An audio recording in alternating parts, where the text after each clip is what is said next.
त्याच्यामुळे हळूहळू आमची जे आकडे आहेत ते पुढे पुढे जात आहे. आमचा अंदाज आहे की 35 पर्यंत महाविकास आघाडीचे उमेदवार महाराष्ट्रामध्ये निवडून येईल. मोठा झटका त्यानिमित्तानं भारतीय जनता पार्टीला महाराष्ट्रामध्ये बसणार आहे. 35 म्हणताय तुम्ही, 29 अनिल देशमुख सर 35 म्हणताय तुम्ही, 29 पर्यंत तुम्ही ऑलरेडी पोहोचलेले आहात. कोणत्या 6 जागा आहेत जिथे तुम्हाला अजून अपेक्षा आहे? ज्या जागेवर आमचा जो कमी मतांनी आम्ही पिछाडी दिसतोय सध्या, त्या जागा सुद्धा तुम्ही हळूहळू पहा. आम्ही 100% हळूहळू 35 आम्ही जवळजवळ 35 त्या आकड्याच्या जवळपास पोहोचू किंवा त्याच्याच पेक्षा पुढे जाऊ अशा प्रकारचं चित्र आहे.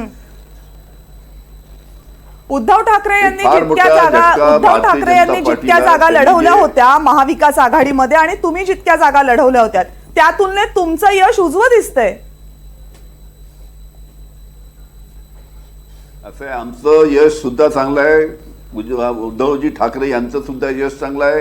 काँग्रेसचं सुद्धा यश चांगलं आहे. आम्ही तिन्ही पक्षांनी आणि आमच्या मित्रपक्षांनी एकत्र येऊन आम्ही सर्व ही निवडणूक लढवली. त्याच्यामुळे अशा पद्धतीचं महाविकास आघाडीचं जे चित्र आहे ते असं चित्र महाराष्ट्रामध्ये दिसत आहे. बरं, देशमुख सर आज आपल्यासोबत. शीतलताई, काय मुंबईत काय झालं? सगळीकडेच पिछाडी? नाही ना, अजिबात नाही. मला अजूनही आम्हाला खात्री आहे की मुंबईतल्या 6च्या 6 जागा या महायुती सरकारच जिंकणार आहे. कारण मला वाटतं ह्या 7वा की 8वा मला वाटतं राऊंड असेल. अजून तेवढेच राऊंड्स 7 ते 8 राऊंड्स व्हायचे आहेत.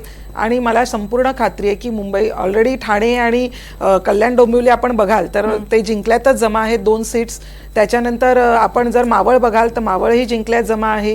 आणि ज्या 3 सीट्स आमच्या आहेत शिवसेनेच्या आहेत मुंबईतल्या त्याही अगदी थोड्याफार फरकाने मागे पुढे होत आहेत. म्हणजे आधी राहुल शेवाळे पुढे होते, आता अनिल देसाई पुढे. तर मला वाटतं की ही काटेकी टक्कर चाललेली आहे असं म्हणायला हरकत नाहीये. पण तुमच्या आघाडीच्या जागांचा आकडा आहे फक्त 6 सध्या आत्ताच्या आकडेवारी. आम्ही अजूनही आम्हाला पूर्ण खात्री आहे की आम्ही जवळजवळ 11 ते 12 सीट्स आम्ही नक्की जिंकणार आहोत.